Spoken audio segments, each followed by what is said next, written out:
Hi friends, ఈరోజు నేను మీకోసం బంగాళదుంప కుర్మా రెసిపీ అనేది చేసి చూపిస్తాను. ఇప్పుడు బంగాళదుంప కుర్మా కోసం మనకు కావాల్సినవి కొంచెం బంగాళదుంపలు తీసుకోండి, ఒక పావు కిలో. ఆ బంగాళదుంపల్ని మనం ఈ విధంగా కట్ చేసుకోవాలి.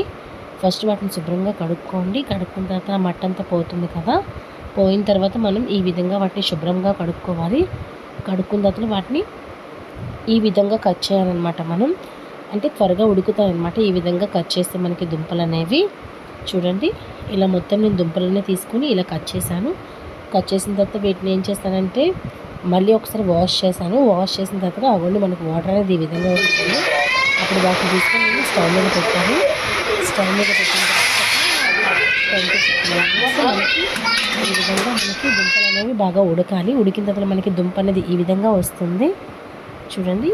అప్పుడు వాటిని తొక్కలన్నీ తీసేసి నేను ఈ విధంగా కట్ చేసుకుని ఒక పక్కన ప్లేట్లో పెట్టుకున్నాను. ఇప్పుడు నేను స్టవ్ మీద కడాయి వేస్తున్నాను. కడాయి వేసిన తర్వాత ఆనియన్స్, పచ్చిమిర్చి, కరివేపాకు, తగినంత ఉప్పు, అలాగే కొంచెం పసుపు అనేది వేసాను. వేసిన తర్వాత కొంచెం వాటిని ఫ్రై చేసి ఇందాక నేను కట్ చేసుకొని ఉంచుకున్నాను కదా ఆలు ముక్కల్ని, ఆ ముక్కల్ని నేను అందులో యాడ్ చేస్తున్నాను.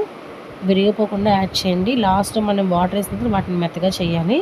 ఇదిగోండి, తగినంత కారం అనేది యాడ్ చేసుకున్నాను. నేను 2 స్పూన్స్ ఆఫ్ కారం అనేది యాడ్ చేసుకున్నాను. చేసిన తర్వాత మనకి కుర్మా అనేది ఈ విధంగా వస్తుంది.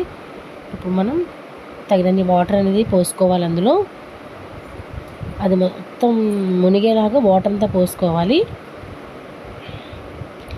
చూడండి, అలా గరిటతో మెదుపుతూ నేను వాటర్ అనేది వేస్తున్నాను. ఇంకా కొంచెం వాటర్ అనేది యాడ్ చేస్తే ఇంకా బాగుంటుంది. కన్సిస్టెన్సీ అనేది మనకి ఏంటంటే పలుచగా ఉంటేనే టేస్ట్ బాగుంటుంది. అది బాగా ఉడికేసరికి బాగా దగ్గరగా అవుతుంది. ఇవన్నీ నేను కొంచెం వాటర్ అనేది వేసాను. వేసిన తర్వాత అలా కాసేపు దాన్ని అలా కదిపేసిన తర్వాత చూడండి అలా ఉంది. దాని మీద అలా కొత్తిమీర జల్లండి, మనకి ఈ విధంగా వస్తుంది.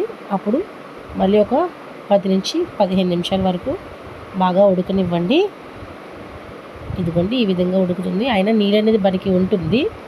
ఆ నీళ్ళని కొంచెం ఇంకాలన్నమాట. చూడండి, ఈ విధంగా కొత్తమని ఉడకాలి.